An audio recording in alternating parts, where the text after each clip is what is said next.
6 weeks after that night, Lena Carter stood in a pharmacy bathroom, staring at 3 positive pregnancy tests lined up on the sink like an accusation.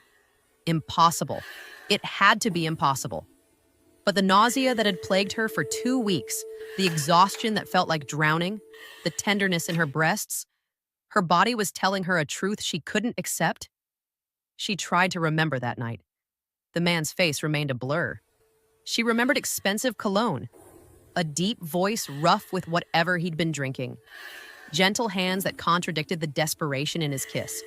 But no name, no way to find him, no way to tell him. Dr. Sarah Martinez delivered the news that shattered what remained of Lena's fragile composure. "You're carrying triplets. It's high risk, Lena. You'll need support, proper nutrition, reduced stress." Lena almost laughed. Support?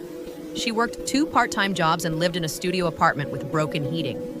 Proper nutrition? She sometimes chose between eating and paying rent. Reduced stress? She was 20 years old, pregnant with triplets from a man whose name she didn't know, with no family support and an ex-boyfriend who... Ryan. The thought of him made her stomach turn, but she was desperate. Maybe he'd softened. Maybe he'd help, even if the babies weren't his. They'd dated for almost a year. Surely that meant something. She was wrong. "You're pregnant?" Ryan's voice carried across the coffee shop, loud enough that people turned to stare. "Are you serious right now?" "Please keep your voice down," Lena begged, her hands shaking around her water glass. "I know this is a shock." "A shock? Lena, we never slept together because you were too precious for that, remember?" His eyes were cold, calculating. "So whose is it? Who'd you open your legs for?" The cruelty in his voice made her flinch. "It's complicated. I made a mistake and..." "A mistake? You're a prostitute. That's what you are." Ryan leaned forward, his handsome face twisted with malice. "You wouldn't sleep with me, your actual boyfriend, but you'd spread your legs for some random guy at a party? Do you know how pathetic that is?" "Ryan, please. Those babies should have been mine." The possessiveness in his voice was terrifying. "If you were going to ruin your life by getting pregnant, it should have been with me. But no, you had to be difficult. You had to play hard to get. And now look at you." Tears streamed down Lena's face. "I just need..." "What? Money? Help? Legitimacy?" Ryan's laugh was harsh. "You're not getting anything from me, and I'm going to make sure everyone knows exactly what kind of person you are." He was true to his word.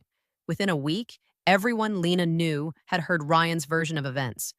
She was a liar, a gold digger, a girl who got drunk and slept around, then tried to trap someone with a pregnancy. Her few friends stopped calling. Her landlord gave her suspicious looks. Even strangers at her workplace whispered when she passed. The isolation was suffocating, but it was the pregnancy itself that nearly killed her. At 4 months, she collapsed at her cashier job. The ambulance ride cost money she didn't have. The hospital told her one of the babies had a weak heartbeat. Bed rest was recommended. Bed rest. As if she could afford to stop working. At 5 months, she was living on crackers and water, saving every cent for the babies. Her body was consuming itself to keep them alive. She lost 20 pounds while her belly swelled with 3 growing lives. At 6 months, she fainted on the bus. A kind stranger called 911. Another bill. Another lecture from doctors who didn't understand that proper prenatal care required money she simply didn't have. Every night, Lena placed her hands on her swollen stomach and whispered apologies to the 3 heartbeats inside her. "I'm sorry I can't give you more. I'm sorry your father doesn't know you exist. I'm sorry I'm all you have." But even as she apologized, she fought. She worked until she couldn't stand. She ate crackers so they could have nutrients. She cried silently so her stress wouldn't hurt them. And somewhere across the city, Adrian Wolfe sat in his penthouse office, staring at the city lights, haunted by dreams of a woman crying in the rain. A woman whose face he couldn't remember, but whose grief he felt in every heartbeat. The labor started 2 months early. Lena was alone in her studio apartment, folding tiny clothes she'd bought from thrift stores, when the first contraction hit like a sledgehammer to her spine. She gasped, dropping the onesie, her hands instinctively going to her belly. No, no, no, she whispered. It's too early. Please, not yet. But her body didn't listen. The contractions came faster, harder, each one stealing her breath. She called 911 with shaking hands, barely able to give her address before another wave of pain made her scream. The ambulance ride was a blur. The hospital lights too bright, doctors shouting medical terms she didn't understand. And pain, endless, consuming pain that made her think she was dying. Miss Carter, you need to push. I can't. You have to, for your babies. So she pushed. She screamed. She bled. She felt her body tearing apart to bring 3 lives into the world, and through it all, she was alone. No hand to hold, no voice to encourage her, just the cold efficiency of medical professionals doing their jobs. The first cry pierced the air at 11:47 p.m. A boy, small but fighting. Eli, Lena sobbed. His name is Eli. The second came 3 minutes later. Another boy, quieter than his brother. Noah, she whispered. The third took longer. Too long. Lena heard the urgency in the doctor's voices, felt the panic in the room. And then, finally, a third cry. Weaker than the others, but there. A girl, the nurse said, and Lena heard the relief in her voice. Lyra. Lena breathed before darkness claimed her. She woke 2 days later to find 3 incubators beside her bed. 3 tiny humans, each barely 5 pounds, covered in wires and tubes. They looked so fragile, so impossibly small, that Lena's heart shattered and reformed around them in the same moment.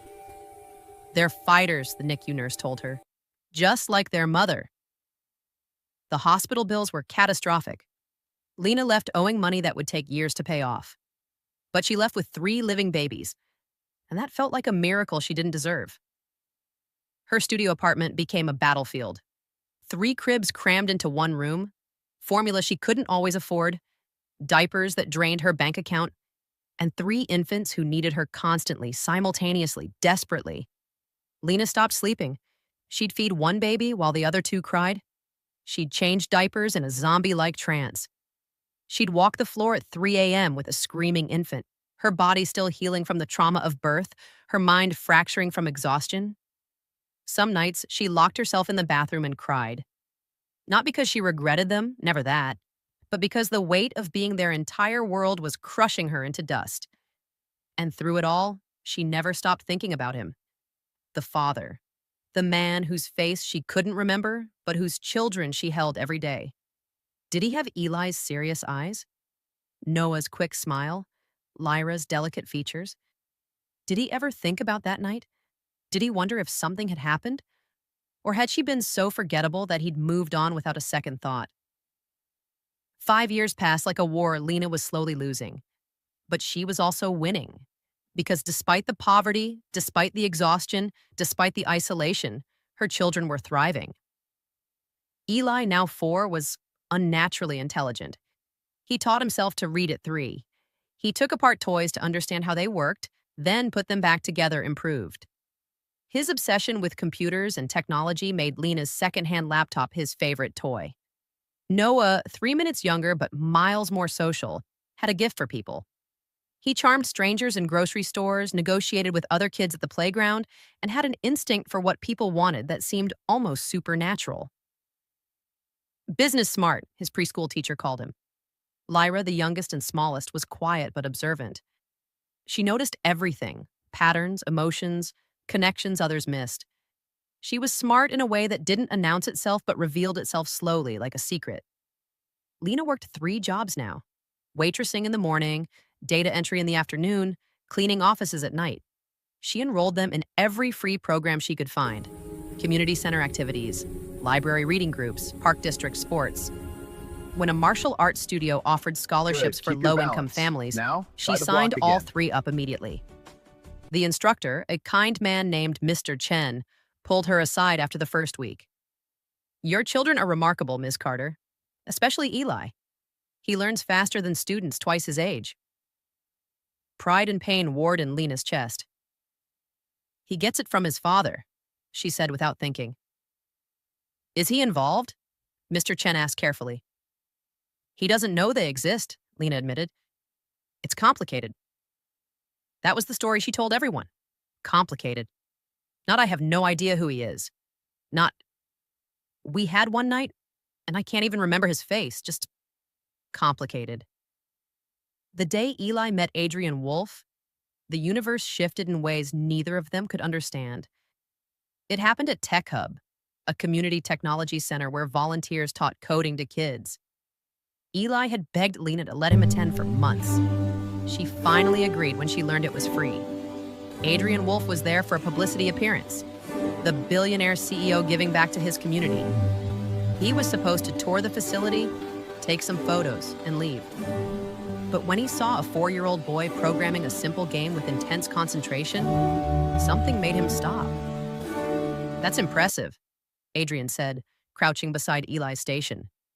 Did you build that yourself? Eli looked up, his dark eyes assessing the stranger. Mostly, Mr. James helped with the loops. Are you a programmer? Adrian smiled. I used to be. Now I mostly pay other people to program. What's your name? Eli Carr? He stopped, his eyes widening slightly. I mean, Eli. Just Eli. Adrian felt something strange in his chest. This child's eyes, the serious way he spoke, the intelligence that seemed too old for his small frame. It was familiar in a way that made no sense. Well, just Eli, would you like me to show you a trick with that code? They spent an hour together. Adrian, who normally couldn't wait to leave these events, found himself fascinated by the boy's mind. Eli asked questions that most adult programmers wouldn't think to ask. He understood concepts that should have been beyond his years. When Lena arrived to pick up her son, she froze in the doorway. The man crouched beside Eli, laughing at something her son said, looked familiar in a way that made her stomach drop. No, it couldn't be. But then he stood, turned, and Lena saw his face clearly for the first time in 4 years. The room tilted. Her vision narrowed. She knew him. Not well, not clearly, but she knew him. The man from that night, the blurred face from her broken memories, the father of her children. And he was looking at her with polite curiosity. No recognition in his eyes at all. You must be Eli's mother, Adrian said, extending his hand. Your son is brilliant. Lena couldn't speak, couldn't breathe. Her hand trembled as she shook his. Thank you, she managed. Eli, we need to go. But Mom, now Eli. She practically dragged her son out of the building, her heart pounding so hard she thought it might explode. Adrian Wolfe, the Adrian Wolfe, billionaire CEO. And he had no idea, no memory, no recognition. That night, Eli asked the question that would change everything. Mom, why did you look so scared when you saw that man? I wasn't scared, sweetheart. Yes, you were.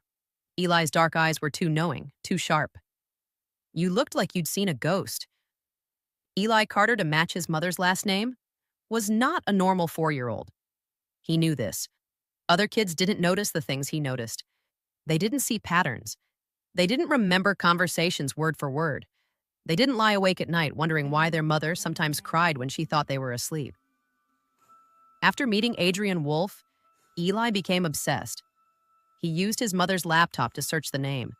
Page after page of results, articles, photos, business profiles, and one particular article that made his small heart stop. Adrian Wolfe, the billionaire who never forgets. Except one night. The article detailed how Wolfe had been drugged at a party 5 years ago, how he'd woken with no memory of several hours, how he'd quietly searched for a woman he couldn't remember but felt was important. 5 years ago, the same time Eli was born. Eli looked at photos of Adrian Wolfe, the dark hair, the serious eyes, the way he held himself. Then he looked in the mirror, the same dark hair, the same eyes, the same serious expression. He pulled up more photos, found ones of Wolfe as a child. The resemblance was undeniable. Noah wandered into the room. What are you doing? Research, Eli said carefully. Noah, do you think we look like Mom? I have her smile, Noah said proudly. Teacher said so. But your eyes, your hair, do they look like hers? Noah shrugged. I guess not. We probably look like our dad. His face fell. The one who doesn't want us. What if he doesn't know about us? Eli asked quietly. Mom said it's complicated. What if complicated means she doesn't know how to tell him? Noah's business smart mind caught up quickly. You found him, didn't you? Eli nodded. And? And I think he's important. Really important. The kind of important that might scare Mom. Over the next month, Adrian Wolfe kept appearing in their lives. He showed up at the tech hub every week. He always spent time with Eli. Eventually, he started talking to Lena, too. Your son is extraordinary, Adrian told her one afternoon. I'd like to sponsor his education. No strings attached. He has the kind of mind that could change the world. Lena's hands shook. That's very generous, but please don't say no immediately. Just think about it. Every time she saw him, Lena felt like she was drowning. He was kind, generous. Everything the man from that night had seemed to be in those fractured moments.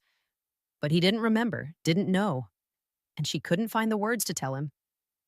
Meanwhile, Noah met Adrian at a young entrepreneurs fair. Adrian was immediately drawn to the 3-year-old who confidently pitched a business idea for a toy exchange program at preschools. I agree. The prototype is ready for You're a review. natural, Excellent. Let's schedule a Adrian meeting with told the him, team. charmed despite himself. What's your name? Noah Carter, sir. Noah stuck out his hand like he'd seen businessmen do on TV. Adrian shook it, something tugging at his memory. These Carter children. Both brilliant. Both with the same dark eyes. Both with something familiar he couldn't name. When Lyra literally ran into Adrian at the library, barreling around a corner with a stack of books, he caught her before she fell. Her gray eyes, lighter than her brother's but somehow similar, looked up at him with surprise. Sorry, mister, she said in her quiet voice. It's okay. That's a lot of books for someone so small. I like stories. She paused, tilting her head. You look sad. Do you need a story? Stories help when you're sad. Adrian found himself smiling genuinely for the first time in weeks. Maybe I do. What's your name? Lyra Carter. Carter. Again. That night, Adrian asked his assistant to look into Lena Carter. The report came back sparse. Single mother, 3 children, working multiple jobs, no father listed on the birth certificates. Nothing remarkable except the timing. Her children had been born 5 years and 1 month after the night he couldn't remember. The night someone drugged him. The night he'd woken up alone. Adrian's hands shook as he looked at the photos his investigator had included. 3 children. All with dark hair, all with eyes like his. All with that same serious expression he saw in his own childhood photos. Impossible. But the dates lined up. The appearance lined up. And Lena's fear every time she saw him, that wasn't the reaction of a stranger. The confrontation happened in the most mundane way possible, at a grocery store on a rainy Tuesday afternoon. Adrian was there on a rare day off, trying to remember what normal people did. Lena was there with all 3 children, stretching her budget across a cart of necessities. They reached for the same box of cereal. Their hands touched. Lena jerked back like she'd been burned. We need to talk, Adrian said quietly. The kindness was gone from his voice, replaced by something intense, almost desperate. Miss Carter, we need to talk right now. I don't. The children, Eli, Noah, and Lyra, they're mine, aren't they? The grocery store noise faded. Lena's vision tunneled. She felt 4 years of secrets collapsing around her. You don't remember, she whispered. I remember enough. 4 years ago, a party. Something happened that night. You were drugged, Lena said, her voice breaking. I was drunk. We were both people we weren't supposed to be. And then I panicked and left, and I couldn't find you, and I was pregnant and... Mommy? Lyra tugged at her sleeve. Why are you crying? Adrian looked down at the little girl, really looked at her, and saw himself in her eyes. 5 years of missing pieces suddenly made terrible, perfect sense. Oh, God, he breathed. All this time. Eli stepped forward, his 4-year-old face set in an expression far too adult. I've known for a month. I didn't tell Mom because I didn't want to scare her. But you're my father. You're our father. Eli, Lena gasped. It's true, Mom. I saw the articles. I looked at pictures. I'm smart enough to figure it out. Eli looked at Adrian. And you're smart enough to have figured it out too. You're Adrian Wolfe. You build technology. You solve problems. We're your problem that you didn't know existed. You're not a problem, Adrian said roughly. I don't even know what you are, but you're not a problem. Noah, ever the businessman, cut to the heart of it. So what happens now? That was the question, wasn't it? The DNA test confirmed what they all knew. Adrian Wolfe was the father of Eli, Noah, and Lena Carter. The revelation sent shockwaves through his world and theirs. Adrian's immediate instinct was to fix everything, move them into his penthouse, pay off Lena's debts, enroll the children in the best schools, give them everything they'd been denied. But Lena refused. You think money fixes this? She asked during their first real conversation in his office, a conversation he'd insisted on, that she'd finally agreed to. You think I suffered for 4 years just to hand them over to you? That's not what I'm saying. Then what are you saying, Adrian? Because it sounds like you want to swoop in, play hero, and erase the fact that I raised them alone, that I almost died bringing them into this world, that I worked myself to exhaustion keeping them alive. Adrian's hands clenched on his desk. You should have found me. Found you? I didn't know your name. You were just a blurred face in the worst night of my life. A night where you were drugged and I was drunk, and we made 3 lives that I've been solely responsible for ever since. I would have helped. How? You don't even remember. You looked at me for months without recognizing me. You played with your children and didn't know they were yours. The truth of it slammed into Adrian. She was right. He'd been so close and yet completely blind. I searched, he said quietly. After that night, I knew something happened. Something important. I searched for months. And I survived for years. Lena's voice cracked. So forgive me if I'm not ready to just hand over everything I've built with them because their billionaire father finally knows they exist. In the weeks that followed, they created a fragile new reality. Adrian met his children properly. Really met them. He discovered that Eli could program better than some of his adult employees, that Noah could read people and situations with uncanny accuracy, that Lyra had a quiet wisdom that often left him speechless. He also discovered what Lena had endured: the bills, the poverty, the judgment, Ryan Cole's cruelty, the complications of the pregnancy, the premature birth, the years of scraping by. The guilt nearly destroyed him. I should have been there, he told her one night after the children were asleep. They were at his penthouse now for a trial visit, sleeping in rooms larger than their entire apartment. You didn't know, Lena said tiredly. That doesn't make it okay. No, but it's the truth. They sat in silence, 2 people connected by 3 sleeping children, and one night they barely remembered. What do we do now? Adrian finally asked. I don't know, Lena admitted. You want to be their father, I understand that, but I've been their whole world for 4 years. I can't lose them. I'm not trying to take them from you. Aren't you? You're Adrian Wolfe. You have unlimited resources, lawyers, power. If you wanted custody, I don't want custody. He stopped. I don't know what I want. Them. You. Some version of this that makes sense. Does love fix what silence destroyed? Lena asked softly. What? That's what I keep wondering. We have 3 children together. We share DNA and 1 night and 4 years of separation. But we don't have love. We don't even really know each other, so what do we have? Adrian had no answer. Does love fix what silence destroyed? Or do they build something entirely new from the broken pieces of what they lost? The end, or the beginning, follow, like, and comment for part 3.